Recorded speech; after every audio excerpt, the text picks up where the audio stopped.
The silent collapse of middle-class life. Middle class didn't disappear. It leaked away.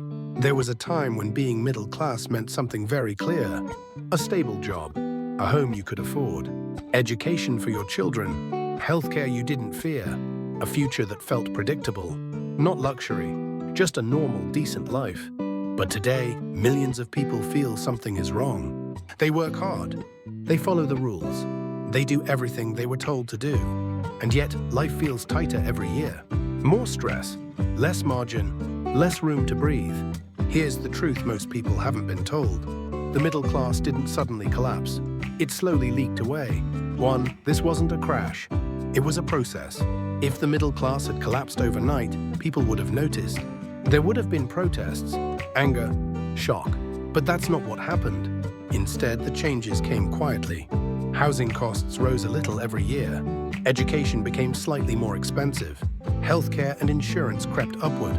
Wages stayed mostly the same. Each change felt manageable on its own. But together, over decades, they changed everything. By the time people realized what was happening, the middle-class life had become something you could no longer maintain, even if you did everything right. 2.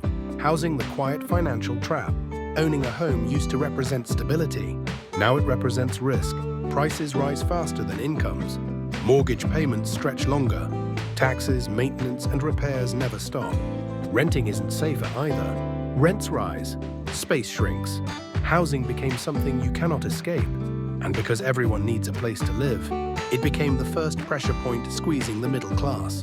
3. Education when hope turned into debt. For decades, the middle class believed one thing above all else.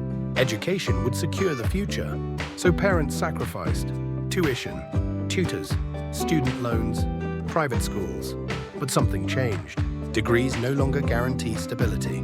Career paths became uncertain. Wages didn't keep up. Education didn't lose its value, but it stopped being a safe investment. What was once hope slowly turned into long-term financial burden. 4. Healthcare and insurance security. You now buy yourself. Healthcare used to feel like a shared foundation of society. Now it feels like a personal gamble. Insurance costs rise. Coverage becomes more complicated. Out-of-pocket expenses grow. A serious illness isn't just a health crisis anymore. It's a financial one. And those with the least margin suffer the most. This is where the middle class quietly split apart. 5. The invisible ceiling of wages. People are often told the same story. Work harder. Upgrade your skills. Be more productive. But the numbers tell a different story. Productivity increased. Corporate profits increased. Executive compensation increased. Wages did not. The value created by middle-class workers didn't disappear. It simply flowed somewhere else. Most people already know where. 6. Why didn't people revolt? This is the key question. Why didn't the middle class fight back? Because the collapse was framed as personal failure. People were told, you didn't plan well enough. You didn't adapt fast enough. You made bad choices. So instead of protesting, people adjusted. They traveled less, ate out less, saved less, expected less. That's what made this collapse silent. 7. The middle class is still here. Let's be clear. The middle class didn't vanish. They still work. They still pay taxes.